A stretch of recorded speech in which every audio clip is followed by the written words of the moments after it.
Ghana کے نمائندے ہیں، روس کے نمائندے تشریف فرما ہیں، اور میں انگلستان کی جماعت کی طرف سے ان کی خدمت میں سلام پیش کرتا ہوں اور انہیں مبارکباد پیش کرتا ہوں۔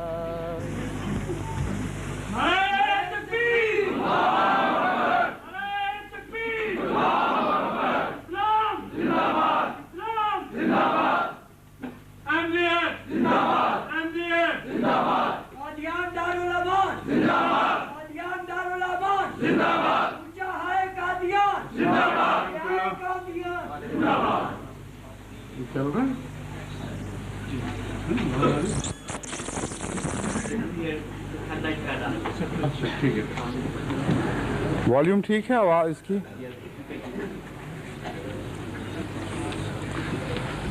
السلام علیکم ورحمۃ اللہ۔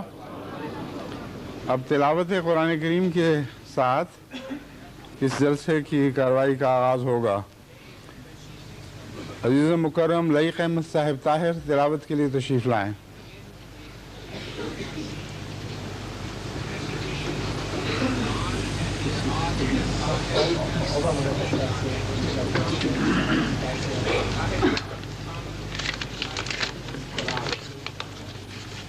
اعوذ باللہ من الشیطان الرجیم، بسم اللہ الرحمن الرحیم، واذکروا نعمت اللہ علیکم ومیثاقہ الذی واثقکم بہ اذ قلتم سمعنا واطعنا واتقوا اللہ ان اللہ علیم بذات الصدور۔ یا ایہا الذین آمنوا کونوا قوامین للہ شہداء بالقسط ولا یجرمنکم شنآن قوم علی الا تعدلوا اعدلوا هو اقرب للتقوى واتقوا اللہ ان اللہ خبیر بما تعملون۔ وعد اللہ الذین آمنوا وعملوا الصالحات لهم مغفرة وأجر عظيم، والذين كفروا وكذبوا بآياتنا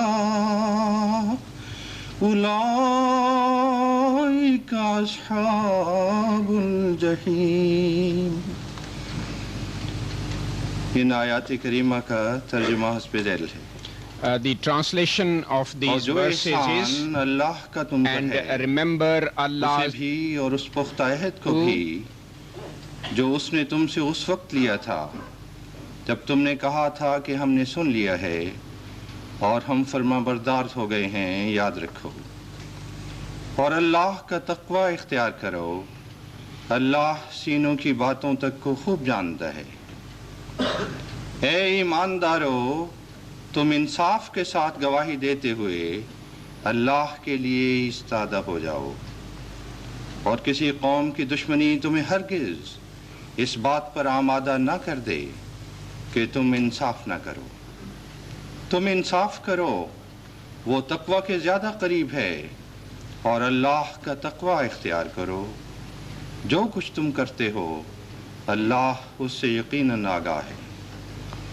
جو لوگ ایمان لائے ہیں اور انہوں نے نیک عمل کیے ہیں، ان سے اللہ نے وعدہ کیا ہے کہ ان کے لیے بخشش اور بہت بڑا اجر مقدر ہے، اور جن لوگوں نے کفر اختیار کیا ہے اور ہماری آیتوں کو جھٹلایا ہے وہ لوگ دوزخی ہیں۔ جزاکم اللہ۔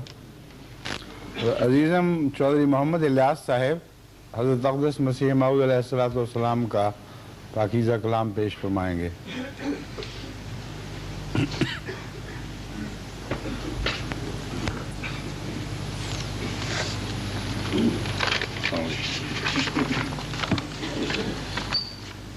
حضرت مسیح موعود علیہ السلام کے کلام میں سے چند اشعار میں پڑھ کے سناتا ہوں۔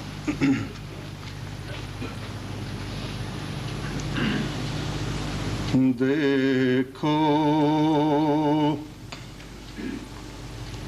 خدا نے ایک جہاں کو جھکا دیا، دیکھو خدا نے ایک جہاں کو جھکا دیا،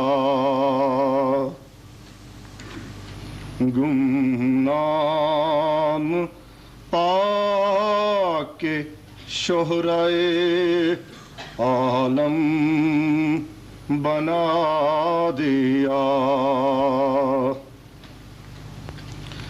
جو کچھ میری مراد تھی سب کچھ دکھا دیا، جو کچھ میری مراد تھی سب کچھ دکھا دیا، میں ایک غریب تھا مجھے بے انتہا دیا، ایک قطرہ اس کے فضل نے دریا بنا دیا، ایک قطرہ اس کے فضل نے دریا بنا دیا، میں خاک تھا اسی نے سریا بنا دیا،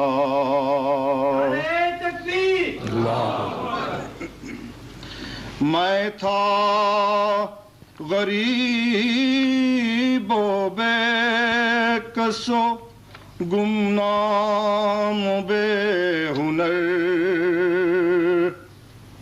میں تھا غریب و بے کس و گمنام و بے ہنر، کوئی نہ جانتا تھا کہ ہے قادیاں کدھر، قادیان دارالعلوم زندہ باد، قادیان دارالعلوم زندہ باد، جلسہ سالانہ قادیان زندہ باد، جلسہ سالانہ قادیان زندہ باد، نعرہ تکبیر، لوگوں کی اس طرف کو ذرا بھی نظر نہ تھی، لوگوں کی اس طرف کو ذرا بھی نظر نہ تھی،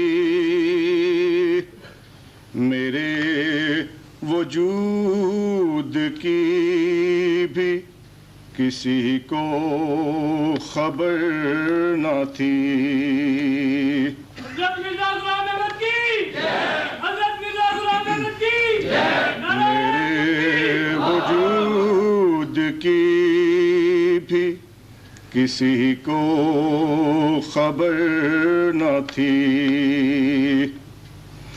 اب دیکھتے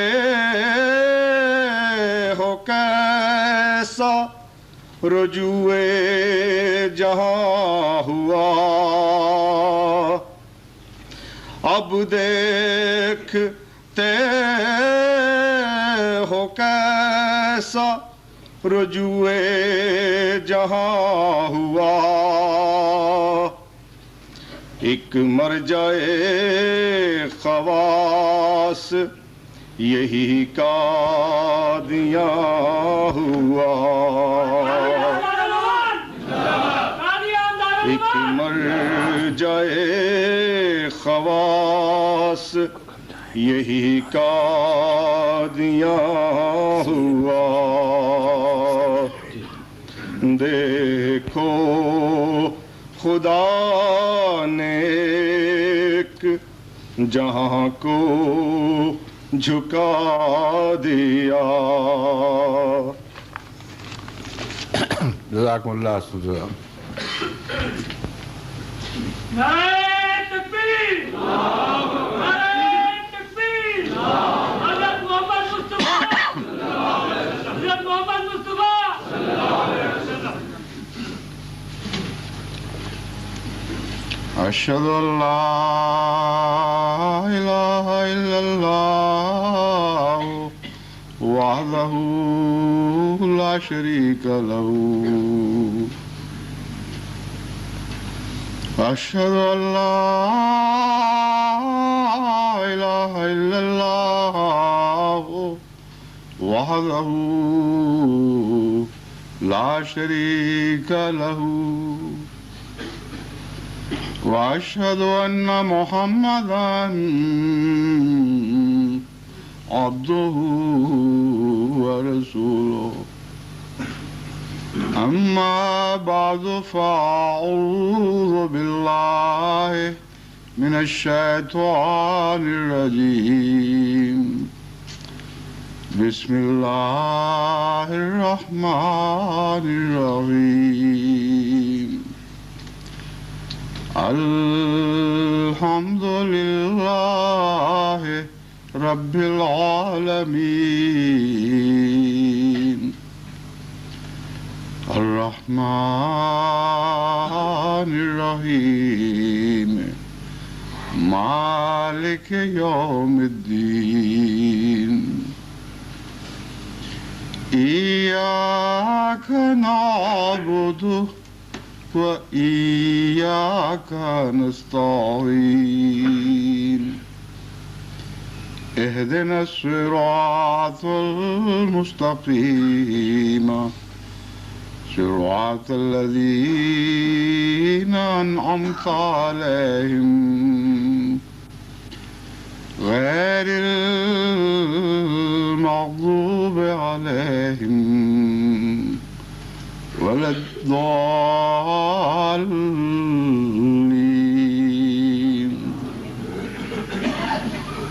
إن الله يأمر بالعدل والإحسان وإيتاء ذي القربى وينهى عن الفحشاء والمنكر والبغي، يعظكم لعلكم تذكرون، اذكروا الله يذكركم وادعوه يستجب لكم، ولذكر الله أكبر۔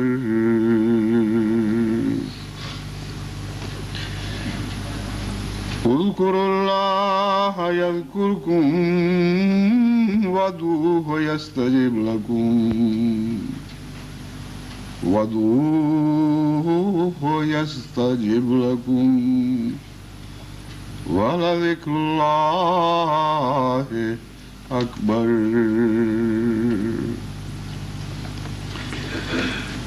آج جماعت احمدیہ مسلمہ عالمگیر ایک ایسے عجیب جلسے میں شریک ہے جس کی کوئی مثال جب سے کائنات بنی ہے اس سے پہلے چاند اور سورج اور آسمان کے سیاروں نے دیکھی نہیں تھی. نہ نزدیک کے سیاروں نے ایسا منظر دیکھا نہ دور کے ستاروں نے. یہ واقعہ پہلی دفعہ آج ہوا ہے اور آئندہ انشاءاللہ ہوتا چلا جائے گا. یہ کیسا عجیب و غریب جلسہ ہے جو لندن میں قادیان کے لیے منعقد ہو رہا ہے، اور قادیان کے سامعین اور حاضرین جلسہ بھی اس جلسے میں اسی طرح شریک ہیں جس طرح مشرق اور بعید کی مختلف قومیں، کل عالم کے تمام انسان آج اس جلسے میں شرکت کی استطاعت پا چکے ہیں. دیکھنے والے کم ہوں گے. احمدی اور ان کے دوست اور ان کے مہمان آج مشرق میں بھی اس جلسے میں شریک ہیں، مغرب میں بھی شریک ہیں. لاس اینجلیس میں بھی آج جلسے کا دن ہے، مگر اس وقت وہاں وقت اور ہے. آدھی رات کو 2 بجے کا وقت ہوگا اور وہاں کرسمس کا دن اس رات کے ذریعے اختتام کو پہنچ رہا ہے. مختلف جگہوں پر شرابوں کے نشے میں حد سے زیادہ کھائے ہوئے، مصیبتوں میں مبتلا، بمشکل رات کاٹنے کے لیے اب اپنے اپنے بستروں کی طرف الگ ہو رہے ہوں گے، اور احمدی تہجد کے وقت اٹھ رہے ہیں. جلسے کی تیاری سے پہلے اس عالمی جلسے میں شرکت کے لیے اپنے بچوں کو جگا کر اپنے اپنے گھروں میں جہاں جہاں بھی اینٹینا ہے، جہاں جہاں بھی سہولتیں مہیا ہیں، وہاں اکٹھے ہو کر خدا کی یاد کے لیے اس پاک وقت میں شرکت کے لیے اکٹھے ہوئے ہیں. اسی طرح جاپان میں بھی اس وقت آج ہی کے شام کے 7 بج چکے ہیں، اور پاکستان میں اس وقت 3 بجے سے کچھ زائد کا وقت ہوگا. قادیان میں جو لوگ اس جلسے کو دیکھ رہے ہیں وہاں 3:30 سے کچھ زائد کا وقت ہے. غرضی کہ آپ دنیا کے تمام ممالک پر ایک سرسری اڑتی ہوئی سی نگاہ ڈال کر دیکھیں تو ایک عجیب حقیقت سامنے آئے گی کہ آج کے یہ لمحات تمام دنیا میں 24 گھنٹے کے مختلف لمحات بنتے چلے جا رہے ہیں. اور وہ آواز جو اس وقت آپ سن رہے ہیں، انگلستان میں 10:08 ہیں، اور ہر لمحہ دنیا کے گرد یہ آواز برابر اسی وقت گھوم رہی ہے. کہیں دن کے وقت، کہیں رات کے وقت، کہیں شام کے جھٹپٹوں کے وقت، کہیں صبح کی شفق کے ساتھ. غزی کہ یہ آواز ایک عالمی شکل میں اس صورت کے ساتھ جو حضرت اقدس مسیح موعود علیہ السلام کی نمائندگی میں آج آپ کے سامنے کھڑی ہے، کل عالم میں پھیلتی چلی جا رہی ہے. 24 گھنٹے کے لمحات آج ان چند لمحات میں سکڑ کر اکٹھے ہو گئے ہیں. یہ طلسماتی لمحات سے زیادہ حسین حقیقت کے لمحات ہیں. حضرت اقدس محمد مصطفیٰ صلی اللہ علیہ وآلہ وسلم کے پیغام کو کل عالم میں پھیلانے کے لیے اللہ تعالیٰ نے جو آسمان پر منصوبے بنائے، آج وہ زمین پر حقیقت بن کر ہمارے سامنے ابھر رہے ہیں. اہل قادیان اس وقت جو جلسے میں شریک ہیں، میں سمجھتا ہوں ان کی تعداد تقریباً 8-9 ہزار ہوگی. جب گزشتہ سال میں وہاں گیا تھا تو اس وقت توقع سے بہت بڑھ کر آخری جلسے میں 24,000 کے قریب احباب جماعت اور مہمان شریک ہوئے تھے. لیکن 8-9 ہزار کے لحاظ سے بھی میں سمجھتا ہوں اس وقت قادیان میں بہت رونق ہوگی. اور وہ مناظر میرے سامنے آ رہے ہیں جب انہی دنوں میں ہم قادیان کی گلیوں میں گھوم رہے تھے. حضرت مسلم موعود کا وہ شعر یاد آ رہا ہے جو آپ نے لندن میں قادیان کے لیے کہا تھا، اور آج یہ شعر ایک دفعہ پھر بہت درد کے ساتھ ہم پر صادق آ رہا ہے۔ آپ نے 1924 میں جب لندن میں اس مسجد اور اس مشن ہاؤس کی بنیاد رکھی گئی تھی، فرمایا یا تو ہم پھرتے تھے ان میں، یا ہوا یہ انقلاب، پھرتے ہیں آنکھوں کے آگے کوچا ہے قادیاں۔ بس آج ہماری تصویریں جیسے ہم آج یہاں سے دکھائی دے رہے ہیں، اہل قادیان ہی نہیں تمام دنیا کے احمدی اور دوسرے مخلصین اور ان سے محبت رکھنے والے اور مہمان دیکھ رہے ہیں، اور میری چشم تصور مختلف جگہوں پر گھومتے ہوئے مختلف نظارے دیکھ رہی ہے۔ مجھے اہل ربوہ بھی دکھائی دے رہے ہیں، مجھے پاکستان کی جماعتوں میں کراچی کی جماعت بھی دکھائی دے رہی ہے، اور لاہور کی بھی، اور شیخو پورے کی بھی، اور سرگودے کی بھی، اور سیالکوٹ کی وہ جماعتیں بھی جن میں رہنے والے بعض احمدی ایسے معمر احمدی جو زندگی کے آخری دم تک پہنچے ہوئے ہیں، کبھی یہ تصور بھی نہیں کر سکتے تھے کہ دوبارہ مجھے دیکھ سکیں گے، لیکن خدا تعالیٰ نے معاشرتی سیارے کے ذریعے جو انتظام فرمائے ان کے ذریعے یہ ایک قسم کی ملاقات ممکن ہو گئی۔ کل کی بات ہے، امیر صاحب سیالکوٹ جو 1-1.5 مہینے کی رخصت کینیڈا میں گزار کر واپس سیالکوٹ جا رہے تھے، مجھ سے ملنے کے لیے آئے اور مجھے بتایا کہ وہاں غالباً گھٹیالیاں یا کسی اور بڑے سیالکوٹ کے گاؤں کی بات ہے، ایک معمر خاتون جنہوں نے جمعے پر یہاں سے خطبہ دیکھا اور اس میں روحانی لحاظ سے بھی شریک ہوئی اور اپنی آنکھوں سے بھی دیکھا کہ کیسے خطبہ دیا جا رہا ہے، اس کا ذکر کرتے ہوئے کہ میں نے کیا دیکھا، پھوٹ پھوٹ کر رونے لگی۔ امیر صاحب کی آنکھوں سے بھی یہ واقعہ بیان کرتے ہوئے آنسو جاری تھے اور کہہ رہے تھے کہ وہ منظر بیان نہیں کیا جا سکتا، ایسے درد سے رو رہی تھی اور بے اختیار دعائیں دے رہی تھی جسوال برادران کو کہ اللہ ان کی نسلیں برکتوں سے بھر دے، قیامت تک ان پہ رحمت نازل فرما، جنہوں نے یہاں بیٹھے ہمیں وہ دیدار ممکن کرا دیے جن کے لیے ہم ترستے تھے اور کبھی تصور نہیں کر سکتے تھے کہ شاید اس زندگی میں یہ دیدار ہو سکے۔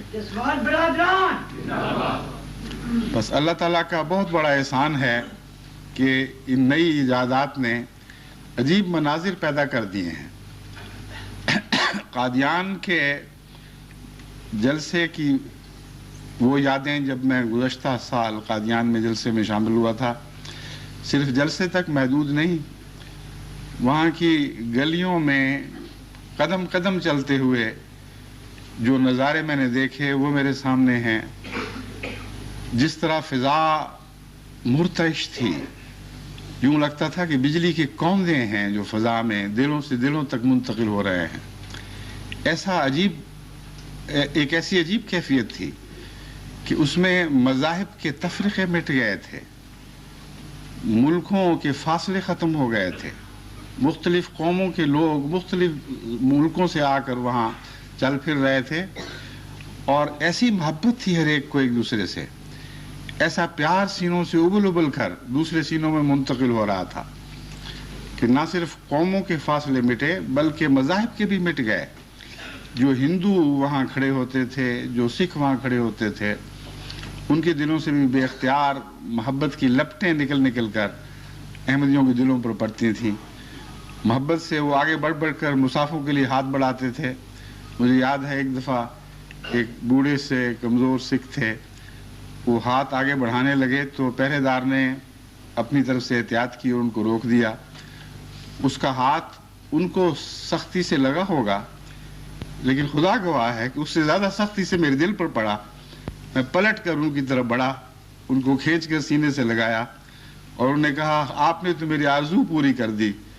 رات یہی سوچتے سوچتے سویا تھا کہ کاش مجھے دیدار نصیب ہو جائیں، اور اب دیکھیں جس رنگ میں بھی انہوں نے خدا کا نام لیا کہ دیکھو ہمارے خدا نے کیسا عجیب میرے دل کی تمنا کو کس عجیب رنگ میں پورا کر دیا ہے.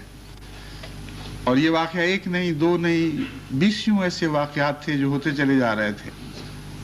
دارالانوار کی طرف جاتے ہوئے آتے ہوئے مجھے یاد ہے، وہاں کوٹھے پر ہم نے ایک سکھ بچہ دیکھا، چھوٹا سا، بہت سا پیارا، بہت ہی پیارا سا بچہ تھا.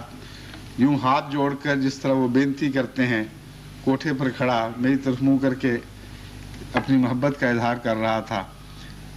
کسی نے مجھے دکھایا تو میں وہاں ٹھہر گیا. میں نے ان سے ماں باپ کو اشارہ کیا کہ اس کو نیچے لے کے آئیں. اس کے بعد روزانہ کا ہی دستور تھا، وہ ضرور باہر کھڑا ہوا ملتا تھا، اس کو میں گودی میں لیتا تھا، پیار کرتا تھا. آخری چند دنوں میں میں وہاں نہیں جا سکا، کچھ دوسری مصروفیات تھیں، کچھ بیماری تھی. لیکن ایک دفعہ جب میں عشاء کی نماز پڑھا کر ذرا دیر میں واپس آ رہا تھا تو باہر اس باپ کو اسی بچے کو گودے میں لیے ہوئے دیکھا. وہ سو چکا تھا مگر روتے روتے سو چکا تھا. باپ نے بتایا کہ جب سے آپ نے وہاں جانا بند کیا ہے اس نے ہمارے گھر میں چین نہیں رہنے دیا. ہر روز کہتا ہے وہ کہاں گئے ہیں، کیوں نہیں آتے، اور آخر آج مجھے مجبور کیا کہ میں سوؤں گا نہیں جب تک آپ مجھے وہاں لے کر نہیں جائیں گے. بس میں اسے اٹھا کر آپ سے ملانے لایا تھا مگر روتے روتے یہ سو چکا ہے. میں نے پھر اسے پیار دیا، دوسرے دن پھر صبح بلایا. یہ جو نظارے ہیں بین الاقوامی انسانی محبت کے نظارے، یہ در حقیقت اسلام کے مقاصد اعلیٰ مقاصد میں سے ایک مقصد ہے، اور اسی کی طرف میں در حقیقت آج آپ کو متوجہ کرنا چاہتا ہوں. بہت ہی بدنصیبی ہے یہ انسان کی، نام پر دوسرے انسانوں کے لیے نفرتیں پیدا کر دی ہیں، اور مذہب کے نام پر انسان کو انسان کے قریب لانے کی بجائے انسان کو انسان سے دور کرتا چلا جا رہا ہے. کسی ایک مذہب کا حال یہ نہیں، دو مذاہب کا یہ حال نہیں، تمام دنیا کے مذاہب کے رہنما آج کل اسی شغل میں مصروف ہیں. کہیں یہودیت کے نام پر دوسروں کی نفرت کی تعلیم دی جا رہی ہے، کہیں عیسائیت کے نام پر لوگوں کے جذبات کو بھڑکایا جا رہا ہے، کہیں ہندو مت کے نام پر انسان پر ظلم کرنے کی تعلیم دی جا رہی ہے، کہیں اسلام کے نام پر، وہ نام جو صلح اور صفائی اور امن کا نام ہے، جو نام محبت کا نام ہے، جو خدا کی طرف سے پیغام ہے کہ مسلمان کی طرف سے تمام دنیا ہمیشہ کے لیے امن میں آ چکی ہے، اس نام پر بھی دوسروں پر ظلم و ستم کرنے، ان کے حقوق چھیننے کی تعلیم دی جا رہی ہے. اور تمام مذاہب کی بنیادی حقیقتوں کو یکسر فراموش کر دیا گیا ہے. اہل یورپ جو تمام دنیا کو بظاہر امن کا پیغام دیتے ہیں، اپنی آنکھوں کے سامنے بوسنیا میں مسلمانوں کا قتل عام دیکھ رہے ہیں اور ایسے ایسے خوفناک مظالم ہوتے دیکھ رہے ہیں جن کی نظیر ہٹلر کے زمانے میں بھی مشکل سے ملے گی. دیہات کے دیہات ظالمانہ طور پر اس طرح قتل کر دیے گئے کہ ایک گاؤں کے کچھ باشندے جو بمشکل جان بچا کر یورپ پہنچے، ان سے جب ہمارے احمدی دوست ملنے کے لیے گئے، ان سے ہمدردی کی، محبت کا اظہار کیا، تو انہوں نے مجھے لکھا کہ ایسی کیفیت تھی کہ ان کے جذبات سوکھ چکے تھے. یوں معلوم ہوتا تھا انسانیت خشک سی ہو گئی ہے، کچھ سمجھ نہیں آتی تھی کہ کیا کہیں. کچھ دیر محبت اور پیار کے نتیجے میں ہلکی ہلکی نرمی سی پیدا ہونی شروع ہوئی، جیسے زندگی لوٹ کے آ رہی ہو. اور پھر انہوں نے بتایا کہ ہم چند آدمی جس بوسنیا کے گاؤں سے بچ کر یہاں پہنچے ہیں، اس کی 25,000 کی آبادی تھی، وہ تمام کی تمام تہہ تیگ کر دی گئی. ہم جو چھپ کے کسی ایک جگہ سے بچ کر نکلے ہیں، ہمارے سوا ایک بھی وہاں باقی نہیں. تو اس طرح دیہات کے قتل عام ایسے کیے جا رہے ہیں جو کبھی تاریخ میں پڑھتے تھے کہ ہلاکو خان نے کیے یا قبلائے خان نے کیے یا چنگیز خان نے کیے. وہ تاریخی باتیں تھیں جو اس زمانے میں تصور بھی نہیں کی جا سکتی تھی کہ ایسا ہوگا. لیکن یورپ میں عیسائیت کے نام پر دنیا کو محبت کا پیغام دینے والے یورپ میں بھی آج وہ ساری سفاکی کی داستانیں دہرائی جا رہی ہیں۔ ہندوستان میں بابری مسجد کے سلسلے میں جو کچھ ہوا وہ آپ کے سامنے ہے۔ کتنا دردناک واقعہ ہے کہ تمام ہندوستان میں اس ہندوستان میں جو تمام دنیا کو یہ پیغام دیا کرتا تھا کہ ہم دنیا کی سب سے بڑی ڈیموکریسی ہیں، ہم وہ ڈیموکریسی ہیں جہاں مذہب کے نام پر کوئی تفریق نہیں، ہم انصاف کے نام پر قائم ہونے والی ڈیموکریسی ہیں، وہاں عدالت عالیہ کے فیصلے کے باوجود اس فیصلے کے احترام کو پارا پارا کرتے ہوئے دن دہاڑے تمام دنیا اور حکومت کی نظر کے سامنے مسجد کی ایک ایک اینٹ، بابری مسجد کی ایک ایک اینٹ اکھاڑ کر پھینکی گئی اور اس پر مندر تعمیر ہونا شروع ہوا۔ اور اس واقعہ نے جو تمام دنیا میں نفرت کی لہریں دوڑا دی ہیں وہ ایسی خطرناک ہیں اور ایسی زہریلی ہیں کہ ان کے اثر سے ہندوستان کے علاوہ دور دراز کے ملک بھی محفوظ نہیں رہ سکے۔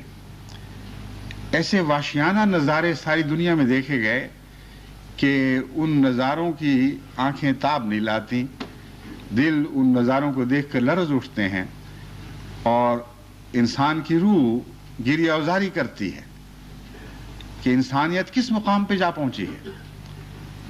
کیسی دردناک باتیں ہیں کہ معصوم بچوں کو زندہ آگ میں جلا دیا گیا ہے۔ کیوں جلایا گیا؟ خدا کے نام کے تقدس، خدا کے نام کے تقدس کی بحالی کے لیے۔ کیا کوئی انسانی عقل یہ بات سوچ سکتی ہے کہ معصوم بچوں کو آگ میں جھونکنے سے خدا کے نام کا تقدس قائم ہو سکتا ہے؟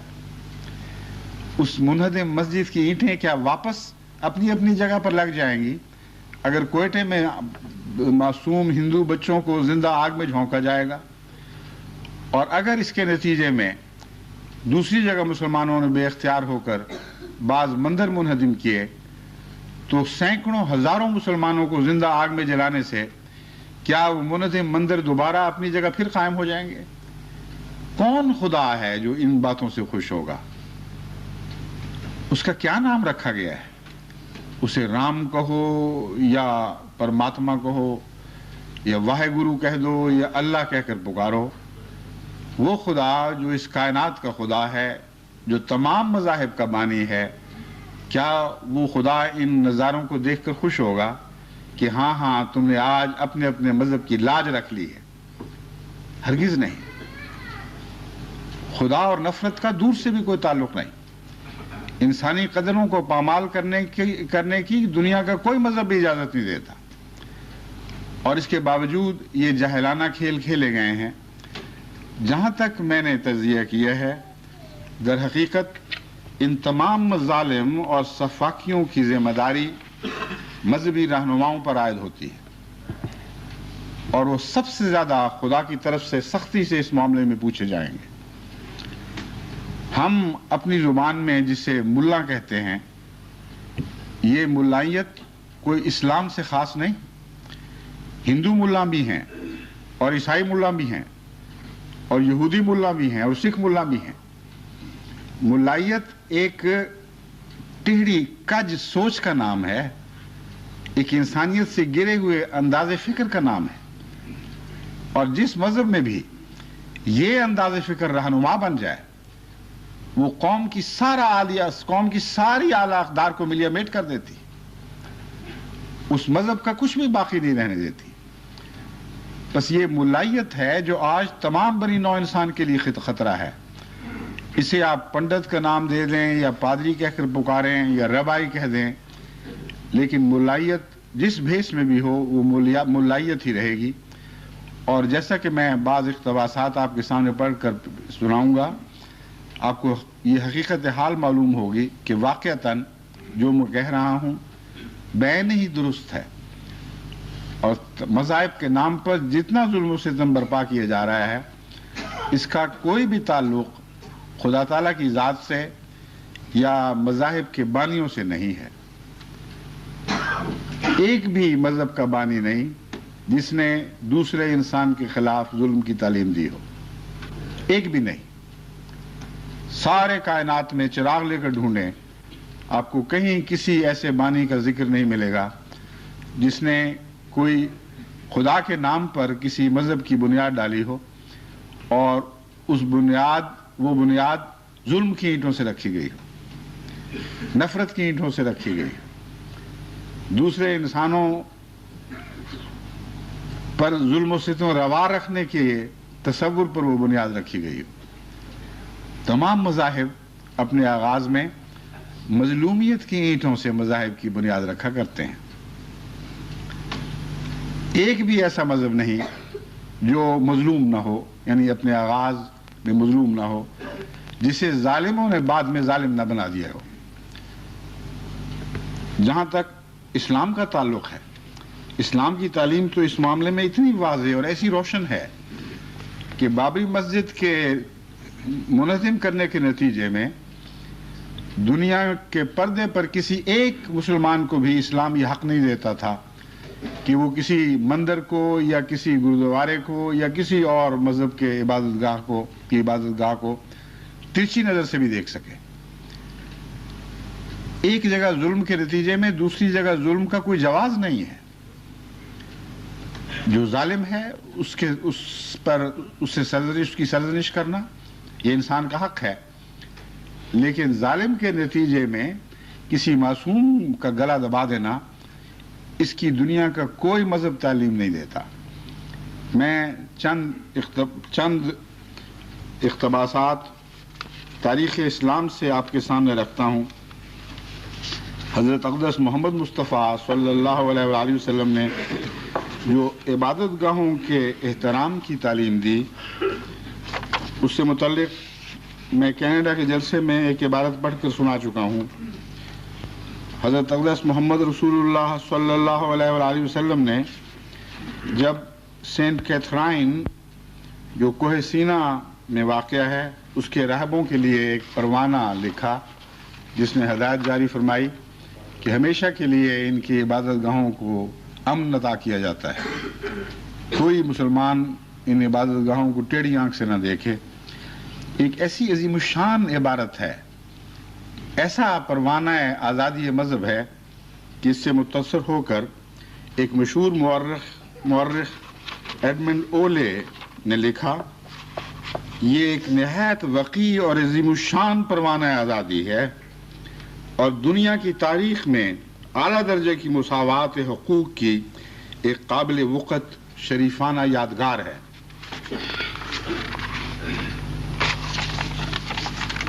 اسی تعلیم کو لے کر خلفائے راشدین آگے بڑھے. حضرت عمر رضی اللہ تعالیٰ عنہ نے بیت المقدس کی فتح پر عیسائیوں کو جو مراعات دیں ان کے متعلق تاریخ طبری میں لکھا ہے، اہل ایلیا کو جان و مال کی آزادی دی جاتی ہے. یہ پروانہ تھا جو حضرت عمر نے ان مفتوحہ علاقوں کے عیسائیوں کے لیے لکھا. اہل ایلیا کو جان و مال کی آزادی دی جاتی ہے، ان کے کنیسوں کی آزادی تسلیم کی جاتی ہے، ان کی ساری قوم کی آزادی کا وعدہ کیا جاتا ہے، ساری قوم کی آزادی کا وعدہ کیا جاتا ہے. ان کے کنائس کو نہ توڑا جائے گا، نہ انہیں نقصان پہنچایا جائے گا، نہ ان کو دین بدلنے پر مجبور کیا جائے گا، نہ ان کو مذہبیت کی اساس پر خام خواہ تکلیف دی جائے گی، نہ ان کی صلیبوں اور دوسری چیزوں کو برباد کیا جائے گا. تاریخ طبری فتح بیت المقدس جلد 3 صفحہ 105 تا ایک صفحہ شد آگے تک ہے. دمشق میں، جسے دمشق کہا جاتا ہے اصل میں، عیسائیوں کا ایک گرجا تھا جو خاندان بنو نذر کی جاگیر میں آ گیا تھا. عیسائیوں نے حضرت عمر بن عبدالعزیز کی خدمت میں اس کا دعویٰ کیا اور انہوں نے اس کو واپس دلا دیا. عیسائیوں نے گرجا عیسائیوں کا گرجا ایک مسلمان کی جاگیر میں واقع تھا، اس کے باوجود حضرت عمر بن عبدالعزیز نے جاگیر کے حقوق کو بالائے طاق رکھتے ہوئے وہ گرجا عیسائیوں کو واپس دلا دیا۔ ایک اور مسلمان نے ایک گرجے کی نسبت دعویٰ کیا کہ وہ اس کی جاگیر میں ہے، لیکن حضرت عمر بن عبدالعزیز نے کہا کہ اگر یہ عیسائیوں کے معاہدے میں داخل ہے تو تم اس کو نہیں پا سکتے۔ دمشق میں عیسائیوں کا سب سے بڑا کلیسا یوحنا تھا۔ حضرت امیر معاویہ اور عبد الملک بن مروان نے اس کو بیش قرار قیمت پر لے کر مسجد میں شامل کرنا چاہا، لیکن عیسائی راضی نہیں ہوئے۔ ولید نے بھی یہ کوششیں کی لیکن ناکام رہا۔ بالآخر اس نے جبراً گرجے کو منہدم کرا کے مسجد میں شامل کر لیا۔ عبدالعزیز کا دور خلافت آیا۔ حضرت عمر بن عبدالعزیز اگرچہ نہ صحابی تھے نہ کسی پہلو سے خلفائے راشدین میں رسماً شامل کیے جا سکتے تھے، لیکن چونکہ بہت ہی پاکیزہ روح رکھتے تھے اور غیر معمولی حضرت اقدس محمد مصطفیٰ کی صلی اللہ علیہ وسلم کی سنت سے پیار تھا، اس لیے تمام بڑے بڑے علماء اور مسلمان مذہبی رہنماؤں نے ان کو عملاً خلافت راشدہ میں شامل سمجھا ہے۔ یعنی 100 سال کا فاصلہ تھا حضرت رسول اکرم صلی اللہ علیہ وسلم سے، لیکن خلفائے راشدین کا زمانہ جو چوتھے خلیفہ کے بعد منقطع سمجھا گیا، اس زمانے کے ساتھ حضرت عمر بن عبدالعزیز کو بھی ملا دیا گیا، کیونکہ ان کی خلافت میں تمام خلافت راشدہ کی شان پائی جاتی تھی۔ یہ اس کی مثالیں ہیں جو میں آپ کے سامنے رکھ رہا ہوں۔ جب اس کو منہدم کر دیا گیا اس کلیسا کو اور مسجد میں شامل کر لیا گیا، حضرت عمر بن عبدالعزیز کا دور خلافت آیا تو عیسائیوں نے اس کی واپسی کی درخواست کی اور انہوں نے اس کو واپس کر دیا، لیکن تمام مسلمانوں کو اس کا سخت رنج ہوا اور انہوں نے اس کے عوض میں غوطے کے تمام گرجے ان کے حوالے کیے اور ان کو اس مطالبہ سے باز رکھا کہ اسے دوبارہ اس مسجد جو بن چکی تھی اسے گرجے میں تبدیل کر دیا جائے۔ لیکن جہاں تک حضرت عمر بن عبدالعزیز کا تعلق ہے، آپ نے یہ فیصلہ ان کے حق میں صادر فرما دیا کہ باوجود اس کے کہ یہ مسجد بن چکی تھی، چونکہ قطعی طور پر ثابت ہے کہ عیسائیوں کے منشا کے خلاف ان کے گرجے کو مسجد میں تبدیل کیا گیا تھا، اس لیے ان کا حق ہے کہ دوبارہ اس مسجد کو منہدم کر کے گرجے میں بدل دیں۔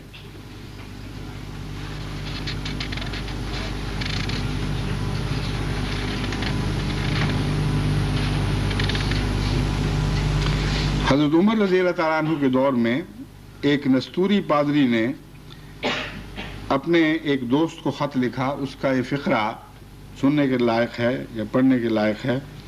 لکھتے ہیں: مسلمان ہمارے دین کی حفاظت کرتے ہیں، ہمارے پادریوں اور فریسیوں کا احترام کرتے ہیں اور ہمارے گرجوں اور کلیساؤں کو جاگیریں عطا کرتے ہیں۔ حضرت اقدس مسیح موعود علیہ السلام نے اس مضمون پر قلم اٹھاتے ہوئے فرمایا: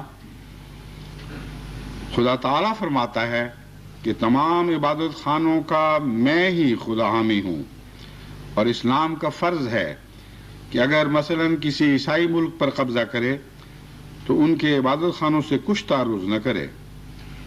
پھر فرمایا: احادیث سے معلوم ہوتا ہے کہ جب کہ کوئی اسلامی سپہ سالار کسی قوم کے مقابلہ کے لیے مامور ہوتا تھا تو اس کو یہ حکم دیا جاتا تھا کہ وہ عیسائیوں اور یہودیوں کے عبادت خانوں اور فقراء کے خلوت خانوں سے تعرض نہ کرے۔ اس سے ظاہر ہے کہ اسلام کس قدر تعصب کے طریقوں سے دور ہے کہ وہ عیسائیوں کے گرجاؤں اور یہودیوں کے معبدوں کا ایسا ہی حامی ہے جیسا کہ مساجد کا حامی ہے۔ ہندوستان پر مسلمان بادشاہوں کا جو دور آیا، انہوں نے بھی حضرت اقدس محمد مصطفیٰ صلی اللہ علیہ وآلہ وسلم کی سنت اور خلفائے راشدہ کی سنت کی پیروی کی کوشش کی۔ سب سے سب سے اہم بادشاہ مغل بادشاہوں میں بابر ہیں، شہنشاہ بابر ہیں. انہوں نے اپنے جانشین ہمایوں کے لیے ایک وصیت لکھی جو اسی طرح تحریری طور پر آج تک محفوظ چلی آ رہی ہے. اس میں وہ لکھتے ہیں، یعنی شہنشاہ بابر جو مغلیہ سلطنت کے بانی تھے، اپنے بیٹے ہمایوں کو مخاطب کرتے ہوئے فرماتے ہیں: اے پسر، سلطنت ہندوستان مختلف مذاہب سے پر ہے. الحمدللہ کہ اس کی بادشاہت تمہیں عطا ہوئی. تمہیں لازم ہے کہ تمام تعصبات مذہب لوح دل سے دھو ڈالو اور عدل و انصاف کرنے میں ہر مذہب و ملت کے طریقہ کار کا لحاظ رکھو، جس کے بغیر ہندوستان کے لوگوں کے دلوں پر قبضہ نہیں کر سکتے. یعنی مقصود دلوں پر قبضہ تھا، نہ کہ زبردستی ان کے معبد خانوں پر قبضہ کرنا مقصود تھا. ایک لمبی عبارت ہے، اس میں یہی تاکید بار بار چلی جا رہی ہے کہ میں تمہیں بار بار نصیحت کرتا ہوں کہ کسی مذہب کے معبد میں دخل اندازی کا تمہیں کوئی حق نہیں ہے. ان کو کھلی مذہبی آزادی دو اور ہر قسم کی مدد جو بادشاہوں پر لازم ہے وہ مدد دینے میں ہرگز تردد نہ کرو. شہنشاہ اورنگزیب کا نام بعد کے مورخین نے کئی قسم کے الزامات سے گندہ کر دیا ہے، اور خصوصاً سکھوں میں اورنگزیب کے لیے عمدن تحریک کے ذریعے ایک نفرت پیدا کی گئی ہے. لیکن بہت سے سکھ مورخین جو انصاف پسند ہیں، انہوں نے بعد میں گہری تحقیق کے بعد اکثر الزامات کو غلط قرار دیا. میں اس تفصیل میں تو اس وقت نہیں جانا چاہتا کیا غلطیاں ہوئیں یا کیا نہیں ہوئیں، لیکن جو اصول وہ پیش نظر رکھتے تھے اس کا تحریری ثبوت ہمارے سامنے ہے. انہوں نے ابو الحسن کو 25 جمادی الثانی 1065 کو یہ تحریر دی: ہماری پاک شریعت اور سچے مذہب کی روح سے یہ ناجائز ہے کہ غیر مذہب کے قدیم مندروں کو گرایا جائے. ہماری اطلاع میں یہ بات لائی گئی ہے کہ بعض حاکم بنارس کے گرد و نواح کے ہندوؤں پر ظلم و ستم کرتے ہیں اور مذہبی معاملات میں دخل دیتے ہیں، اور ان برہمنوں کو جن کا تعلق پرانے مندروں سے ہے ان کو ان کے حقوق سے محروم کیا جاتا ہے. لہذا یہ حکم دیا جاتا ہے کہ آئندہ کوئی شخص ہندوؤں اور برہمنوں کو کسی وجہ سے بھی تنگ نہ کرے اور نہ ان پر کسی قسم کا ظلم روا رکھے.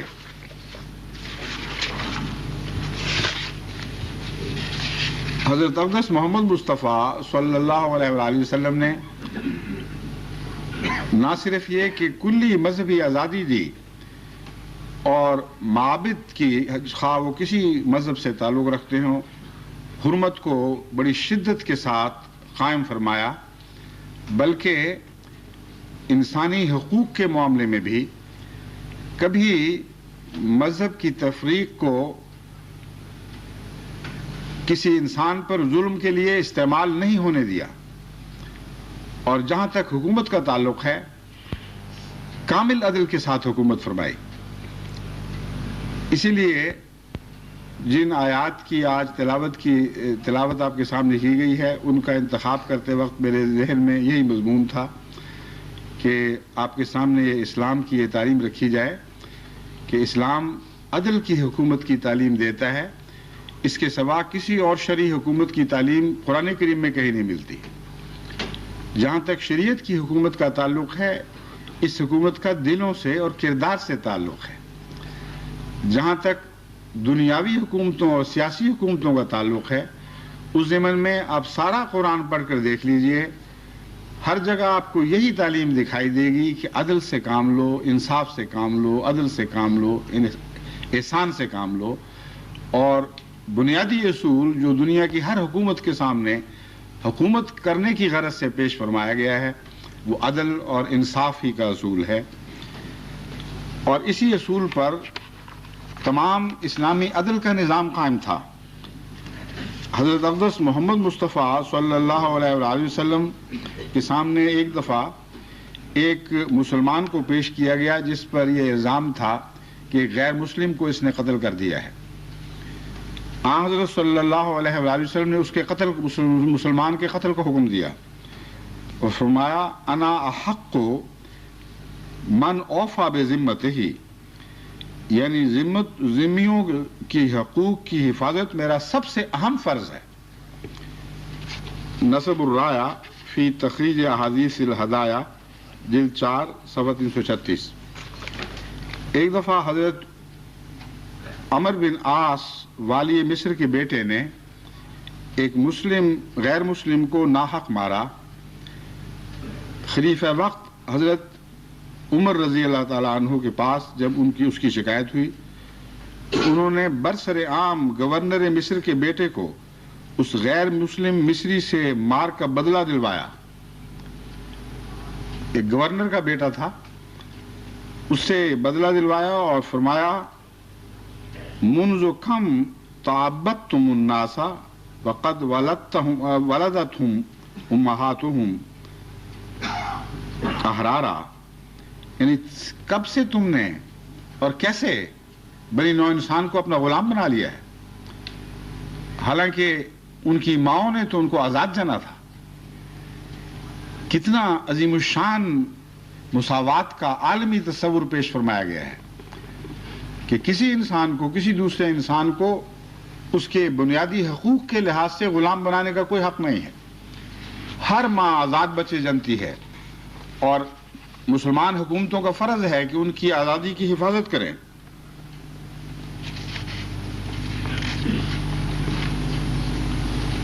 حضرت علی کے زمانے میں بھی یہی انصاف کا تصور قائم تھا۔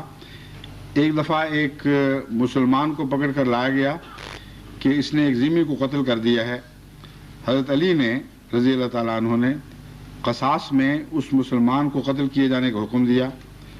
قاتل کے ورثاء نے مقتول کو معاوضہ دے کر ان سے معافی لے لی۔ اس پر حضرت علی رضی اللہ تعالیٰ عنہ نے ان کو بلایا اور کہا دیکھو اسلام تمہارا حق قائم کرتا ہے اور میں یہ حق تمہیں دلواؤں گا، اس لیے مجھے بتاؤ کہ کیا تم پر کسی قسم کا دباؤ ڈالا گیا ہے، کوئی دھمکیاں دی گئی ہیں جو تم نے یہ خون معاف کر دیا ہے؟ تو انہوں نے کہا کہ ہرگز ہم پر کوئی دباؤ نہیں ڈالا گیا، ہم نے یہ سوچا کہ اگر ہم نے اس قاتل کو قتل کروا دیا تو مرنے والا تو واپس نہیں آئے گا، لیکن اس کے بچے اور پسماندہ جو پیچھے رہنے والے لوگ ہیں وہ بہت غریب ہیں اور یہ بہت رقم ان کو دے رہے ہیں، اس لیے ان کی زندگی اچھی گزر جائے گی، تو ہم نے خود اپنی طرف سے فیصلہ کیا ہے۔ تب حضرت علی رضی اللہ تعالیٰ عنہ نے ان کے اس فیصلے کو تسلیم کر لیا اور اس مسلمان کی جان بخشی کی۔ یہ تو وہ اسلامی تعلیم ہے جو قرآن اور حدیث اور سنت اور خلفائے راشدین کے طرز عمل سے ثابت ہے کہ اسلامی حکومت کا بنیادی تصور عدل کا تصور ہے اور احسان کا تصور ہے، جو تمام مذاہب سے یکساں سلوک کرتا ہے، جو تمام رنگوں سے یکساں سلوک کرتا ہے، تمام قوموں سے یکساں سلوک کرتا ہے۔ ہر انسان کو ایک ایسی آزادی نصیب ہے جو ماں کے پیٹ سے خدا کی طرف سے لے کر آتا ہے، اور اسلام کسی کو اجازت نہیں دیتا کہ اس آزادی پر تبر رکھ سکے۔ تمام شہری برابر حقوق لے کر پیدا ہوتے ہیں۔ یہ وہ اسلامی تعلیم ہے جو ہم نے قرآن اور سنت اور احادیث اور اسوہ نبی اکرم صلی اللہ علیہ وآلہ وسلم وغیرہ سے حاصل کی ہے۔ اس کے برعکس آج کے ملا، جیسا کہ میں نے بیان کیا تھا، اپنے اپنے مذہب کو بگاڑ رہے ہیں اور جانتے بوجھتے کہ اس کے کیا نتائج ظاہر ہوں گے۔ ان کو قطعاً کوئی پرواہ نہیں کہ خلق خدا کن مصائب میں کا شکار ہو جائے گی اگر ان کے تعصب کو مذہب کا نام دے کر مذہب کی حرمت کے ساتھ دنیا میں رائج کیا گیا۔ یہ جو واقعہ بابری مسجد کا گزرا ہے اور جس کے نتیجے میں ہندو پاکستانی میں نہیں بلکہ دنیا میں ہر جگہ نفرت کی لہریں دوڑ گئی ہیں. نفرت کی لہروں نے انسانی دلوں کو مسموم کر کے رکھ دیا ہے. ظلم کی حد ہے کہ انگلستان میں مندروں کو بھی جلایا گیا، مساجد کو بھی جلایا گیا اور سکھوں کے گردواروں کو بھی. اب عقل سے سوچنا چاہیے کہ اگر کہیں نفرت کا کچھ جواز بھی تھا تو زیادہ سے زیادہ ہندو اور مسلمان آپس میں لڑ مرتے اور اپنے حماقت کے ساتھ دنیا میں بھی نقصان اٹھاتے اور آخرت میں بھی نقصان اٹھاتے. مگر سکھوں بیچاروں کو بیچ میں گھسیٹنے کا کیا مقصد تھا؟ ایسی جہالت کی بات ہے. وہ پہلے بیچارے اپنے حقوق کے لیے وہاں نبرد آزما ہیں، کئی قسم کی مشکلات کا شکار ہیں، کئی قسم کے غلط مشوروں کے نتیجے میں نقصان اٹھا رہے ہیں، لیکن اوپر سے مسلمان بھی ان کی دشمنی میں اٹھ کھڑے ہوں اور پھر خام خواہ اچھی بھلی دوست قوم کو اپنا دشمن بنا لیں. یہ جہالت کی حد ہے. اس سے زیادہ میں اور کچھ نہیں کہہ سکتا. میں اس مضمون پر انشاءاللہ آخری دن کے خطاب میں ذکر کروں گا کہ احمدیت نے اس سلسلے میں کیا عالمی کردار ادا کرنا ہے اور قادیان کو اس معاملے میں کون سا اہم تاریخی کردار ادا کرنا ہے. لیکن سر دست میں آپ کو یہ بتانا چاہتا ہوں کہ نفرتوں کی تعلیم خدا کی طرف سے نہیں، خدا کے پاک برگزیدہ انبیاء کی طرف سے نہیں، بلکہ بگڑے ہوئے زمانے کے بد ملا کی طرف سے ہے. آپ کو شاید یاد ہو یا بعض لوگوں نے تو بعض تو پیدا بھی نہیں ہوئے تھے اس وقت، 1953 میں جب احمدیوں کے خلاف سارے پاکستان میں فسادات کی آگ بھڑکائی گئی اور ہزارہ گھروں کو مسمار کیا گیا، دکانوں کو لوٹا گیا، احمدیوں کو گھر سے بے گھر کیا گیا، قتل و غارت عام تھا. اس کے بعد ایک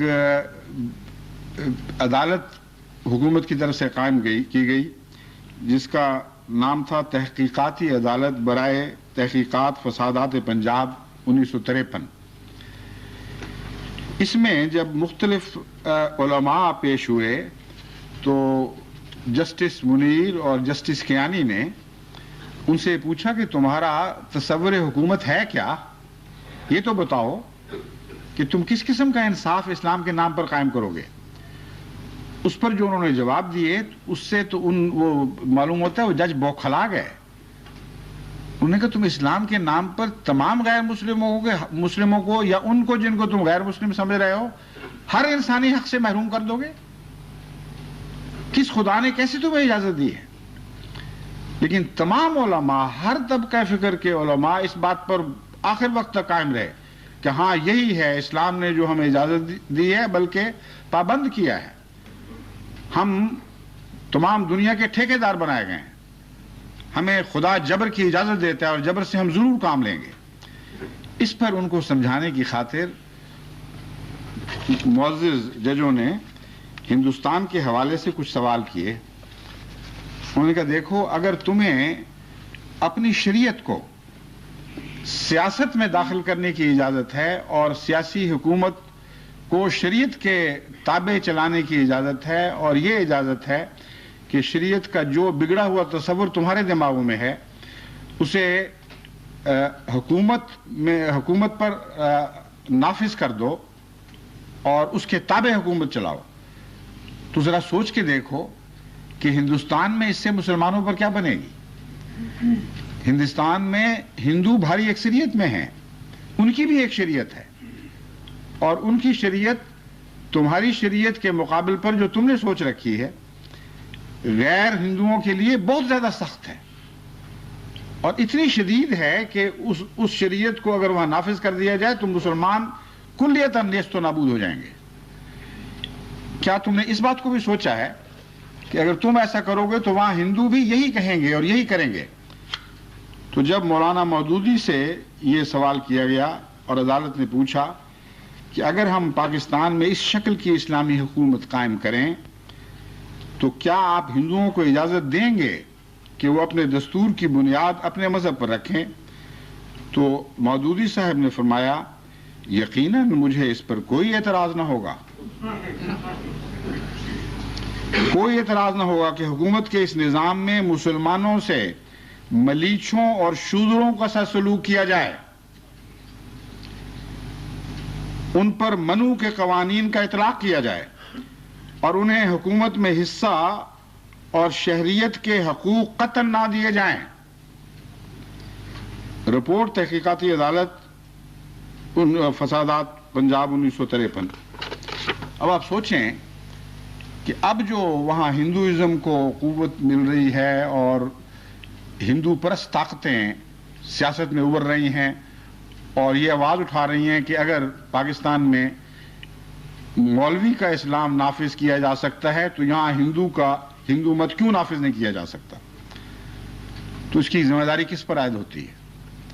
جیسا کہ میں نے کہا تھا، یہ ملائیت کی بدبختی ہے جس نے تمام عالم کو فساد میں برپا کر رکھا ہے، اور اب جو رد عمل دکھایا گیا ہے پاکستان میں، اس رد عمل نے ان ہندو نواز طاقتوں کو مزید تقویت عطا کر دی ہے، اور اگر نفرتیں اب زیادہ گہری جڑیں پکڑ جائیں اور ان کا زہر سارے ملک میں پھیلتا چلا جائے تو کون کہہ سکتا ہے کہ پاکستان کے وہ متشدد علماء اس میں ذمہ دار نہیں ہوں گے جن کو آج سے بہت سال پہلے عدالت عالیہ نے کھول کر سمجھا دیا تھا اور دکھا دیا تھا کہ اس غلط طرز عمل کا نتیجہ ہندوستان میں کیا نکلے گا، لیکن انہوں نے قطعاً کوئی پرواہ نہیں کی۔ ایک کے بعد دوسرا مولوی آیا اور ہر ایک نے یہی موقف لیا کہ ہاں ہم جانتے ہیں کہ جتنے ہم پاکستان میں ہیں اتنے ہی مسلمان ہندوستان میں بلکہ اس سے زیادہ ہوں گے،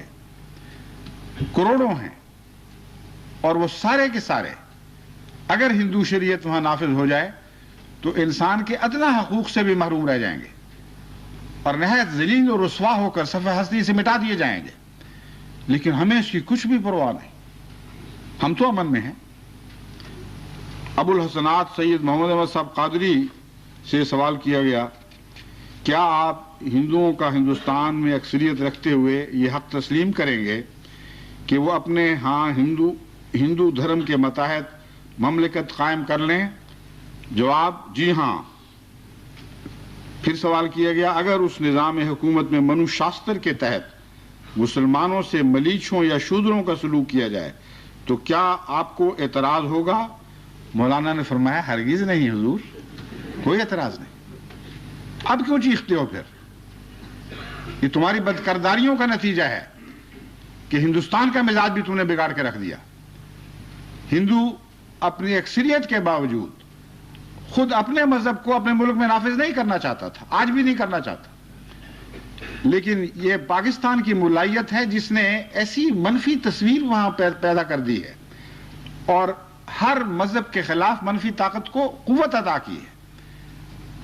کیا نعوذ باللہ من ذالک اس طرز عمل کا دور سے بھی ہمارے پاک محمد مصطفیٰ صلی اللہ علیہ وآلہ وسلم اور آپ کی تعلیمات سے کوئی تعلق ہے؟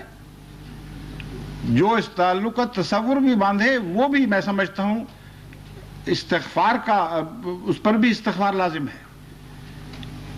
حضرت اقدس محمد مصطفیٰ صلی اللہ علیہ وآلہ وسلم اور آپ کی پاک تعلیمات کا آج کے ملا کی سوچ سے کوئی دور کا بھی تعلق نہیں ہے۔ وہ تعلیمات وہی ہیں جو میں نے آپ کے سامنے پیش کی تھی، اور انہی کو احمدیت تمام دنیا میں پیش کر رہی ہے اور کرتی چلی جا رہی ہے۔ مودودی صاحب کے ساتھیوں میں سے میاں طفیل محمد صاحب آج بھی زندہ ہیں، سابق امیر جماعت اسلامی، ان سے بھی یہی سوال کیا گیا، انہوں نے بھی یہی جواب دیا کہ مجھے اس سے کیا فرق پڑتا ہے، جو کچھ کرنا ہے ہندو کر گزرے، ہم نے اپنے ملک میں اپنی سوچ کی اسلامی مملکت جس کو وہ اسلامی قرار دیتے ہیں وہ ضرور قائم کرنی ہے۔ غازی سراج الدین صاحب آئے، انہوں نے بھی یہی جواب دیا، ماسٹر تاج الدین صاحب انصاری آئے، انہوں نے بھی یہی جواب دیا۔ غزی کے ایک کے بعد دوسرا آتا چلا گیا اور اسلامی تعلیم کو مسخ کر کے ایسے بیہودہ طرز پر پیش کرتا چلا گیا جس سے تمام عالم میں اسلام رسوا ہو جائے اور اسلام کی اعلیٰ قدریں مولویت کی بھینٹ نثار کر دی جائیں۔ احمدیت اس لیے قائم کی گئی ہے کہ ایسا نہیں ہونے دیا جائے گا، ہم اپنی زندگیاں پیش کر دیں گے ہم اپنے خون کے آخری قطرے اسلام کی بھیٹ چڑھا دیں گے، مگر اسلام کو مولائیت کی بھیٹ نہیں چڑھانے دیں گے۔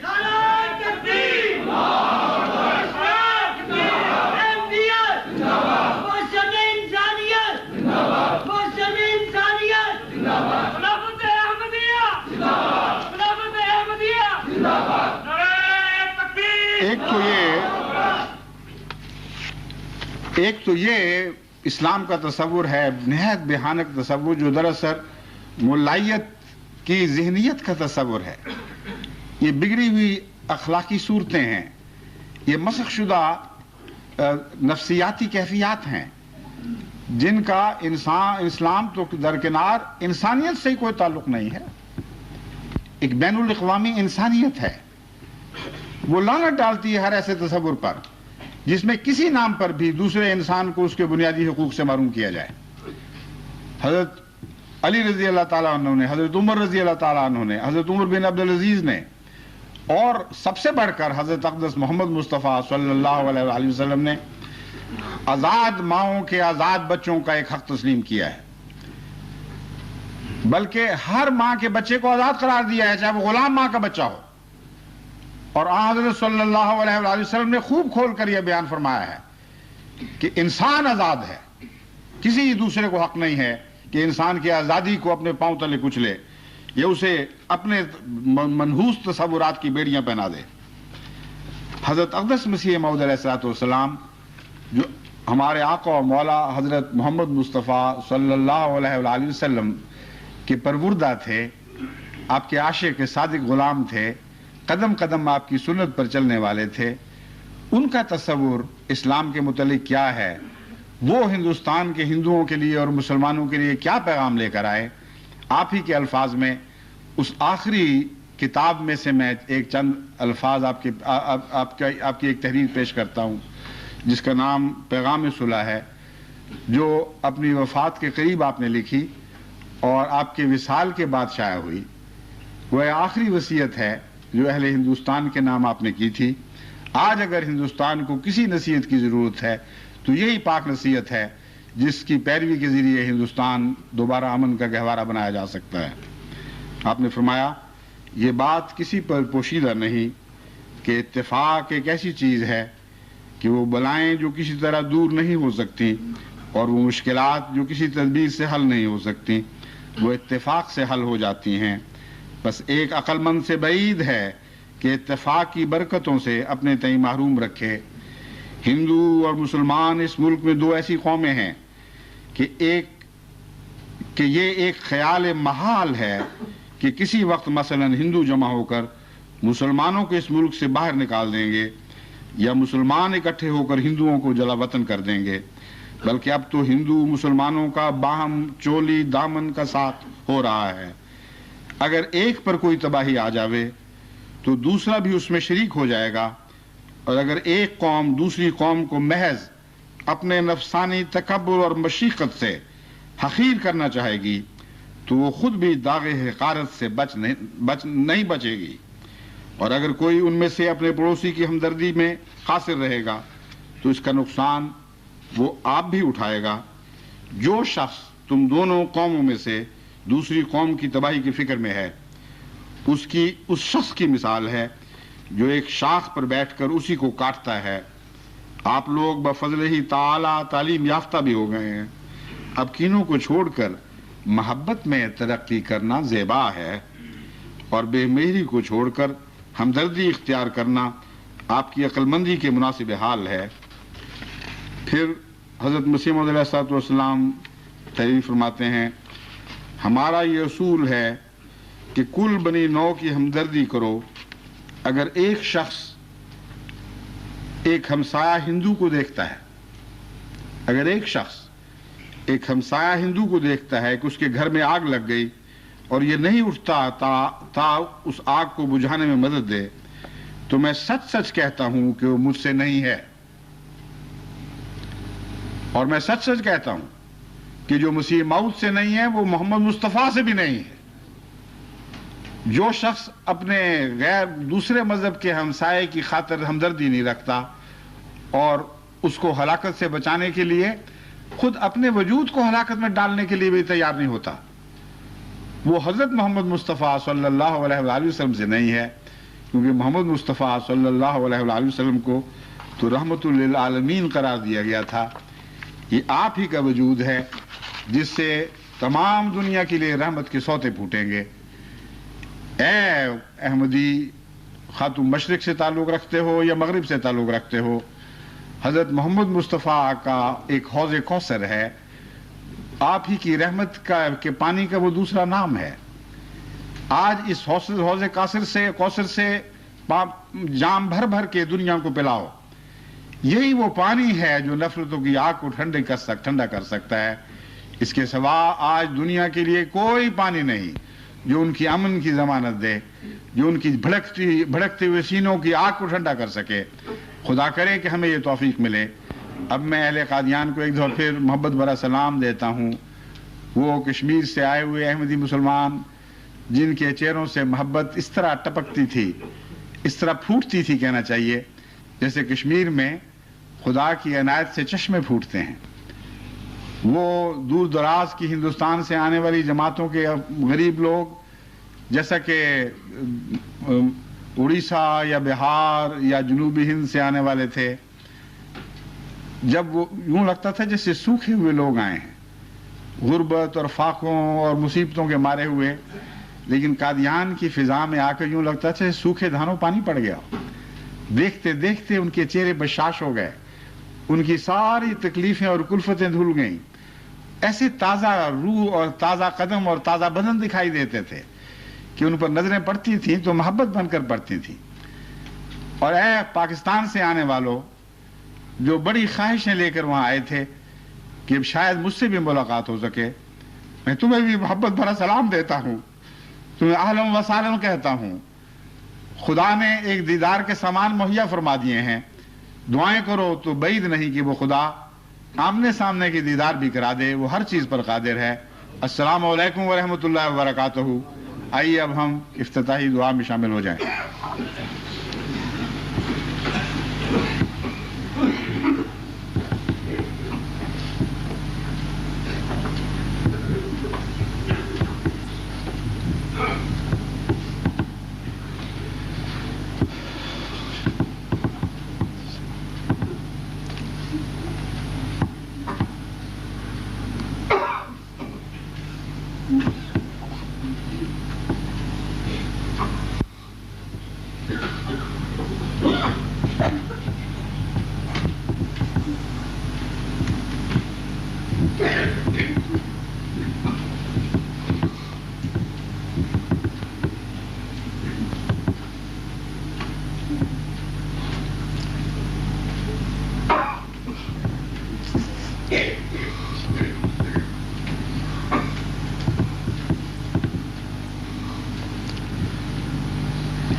آمین.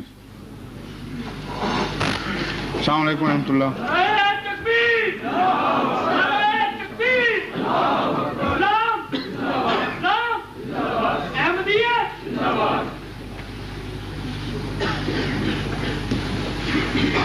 نعرہ تکبیر، اسلام، احمدیت، سردار الانبیاء.